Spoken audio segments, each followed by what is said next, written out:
Who are you? My name is Julian. My friends call me Jules, and this is Nick. We're 2/5 of the Strokes. Now tell me the other names of the guys in the Strokes, please. There's Fab, there's Albert, and there's Nikolai. But the full names, please, Julian. The full names. I love your full names. Julian Casablancas, Albert Hammond Jr., Nick Valenci. That does sound pretty funny, actually. You say it like that. Fab Moretti. And Nikolai Fraiture. Good. Now, you Strokes, is it time to smell the glove? Smell the glove. Actually, that's sort of the problem that we're having at the time. We're sort of changing the plan because our whole careers we've done everything like sort of like our own way, like just how we present ourselves, and just there's been all. Are you all right, man?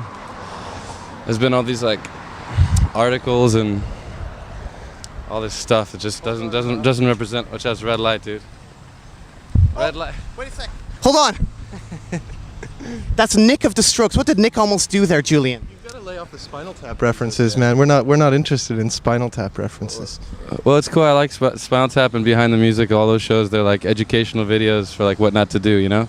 And it's like a real struggle against like record company and like people like that that really want you to sell out. We can go across the road now. Right. But actually, let me just rephrase that. Smell the glove. Now, there is a reference to your record there, isn't there, Julian? Please explain that. Smell the glove. Oh, right. That's the way it's released in Europe, I think. Explain for people that haven't seen it, please. Well, actually, the album cover is going to be different in the U.S. and Canada, I believe. Did it come out already here? No, it hasn't. Not till I think the fall. But what is the record looking like? It's just the cover is a girl's ass. Dude, it's not profile. Big Bang.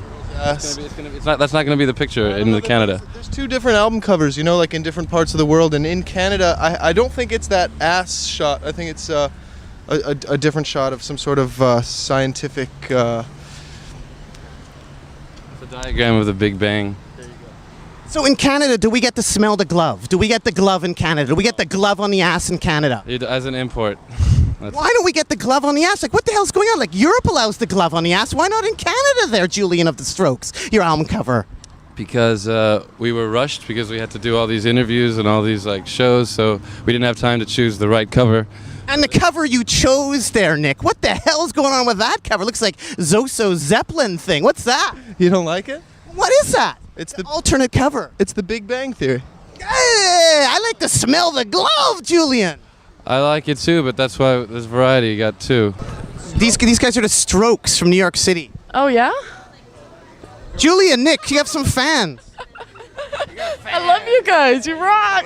They suck, man. They suck. Oh. Are you kidding? Howard Stern's the only way to go. What are you talking about? Well, you're welcoming these guys to Vancouver by saying that? Fuck off. Get out of my town. Julian of the Strokes, here we are at Carlos and Bud's. Now, we walked in here to a warm reception. You were saying something about the people that greeted you as you came in here. They weren't talking about you, but in general, you said you've had that kind of reaction sometimes in the Strokes. Well, it's not that kind of reaction. I think that we're sort of going to change the way. Like, these are probably this is probably actually the last interview we're going to do in a long time. We're just... Not because of me or anything, is it? No, it has nothing to... No, you're nice. I'm just talking about... just the way we've been like portrayed, you know, is not us. And if I heard of a band like that, I probably wouldn't like that band. I think they were assholes. I don't know. I think the way to hear music is to hear the music first and then find out about the band later.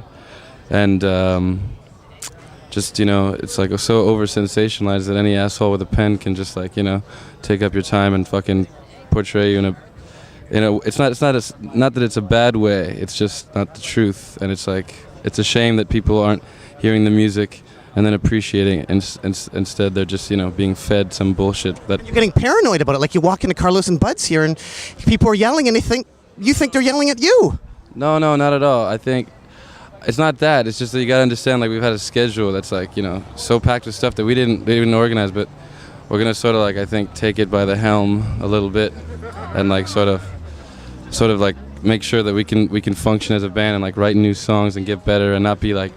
I feel like so many bands. I never realized like what it was, but I feel like so many bands like got all this success that's like that hasn't happened yet. But if it does like that, it sucks. It's like it's not cool. There is an element of make-believe, isn't there, in the band, Nick? There's an element of make-believe, isn't there? We're not in search of fame at all. We're just like... Excuse me, there's an element of make-believe in a band, isn't there, Nick? Swiss Schools, elite modeling agency. Yes. There's an element of make-believe in a band. It's pretty cool. Meeting at Swiss Schools, that's cool. It's like realistic. It's not make-believe. It's not pretend. It's not fiction. It's like true. It's true to life. I think it's really cool, though, like Swiss. I've never been to the place they call Suisse, but you guys have, and you met there, and your dad is like John Casablanca. That's pretty cool, and I think he's in some hot water now, eh? I don't know. I know. I think it's. I don't know. It's weird. I live with my mom. They divorced when I was young, so I think life felt a little more normal. That was the weirdest part. That was the weirdest stage of my life, personally, when because my dad, he's Spanish. He grew up there. I think there was a war at the time, so he was sent there. And he thought it would be, because I was fucking up in school, he thought it was a good idea for me to go there. And, I think that was like one of the things, everything in life you learn from, so I don't regret it. I'm not ashamed of it. I think it sounds maybe, whatever, it's whatever. An element of make-believe. Now, Nick, good cheekbones. Are good cheekbones important in a band? No. It's totally like secondary, I mean, like, it's like, those are the kind of questions that we get asked all the time, I think, and like, I don't know, it's just like, it's things like that leads us to like, I don't know, like we make decisions where like, I don't know, we're trying like not to have our like photographs all over the place anymore, because really I think it's like, I don't want to sound cheesy, but taking away from our music, like in a huge way, It's not that, it's that our album is going to come out, and I just want people to, I think it's like, when they hear the album, I think they'll realize that we're not like that, I think The media likes nice cheekbones, doesn't it? And that's the problem, right? No, that's not the problem. The problem is that I think the music is good enough that when you just hear it, it'll say a lot. And then like all the questions afterwards will be interesting, and all questions now are not. That's the bottom line. People watching this, they don't know who we are. They don't know what our music sounds like.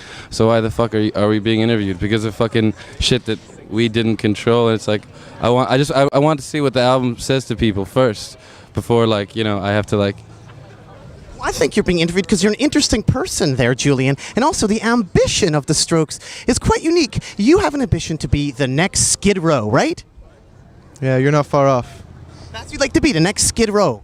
Yeah, sure. I mean, You said that, and I think that's kind of scary because remember Skid Row kicked Sebastian Bach out of a band, Julian. I mean, if I said that, I mean, I think I did say that. It was actually meant to be sarcasm. And also, we got to be careful about saying that. Remember, Sebastian Bach chucked that beer bottle at a fan years ago, and the entire first album, the royalties went to the fan. Remember that, Nick? That was some killer footage, though, of him on stage, like chucking that fucking beer bottle at the person's face. It looks great, but you guys don't want to end up in that VH1 special now, do you? Never chuck a beer bottle at someone's face, unless they ask me a stupid question. And the drummer for Warrant is packing video boxes now. Do you know that, Julian?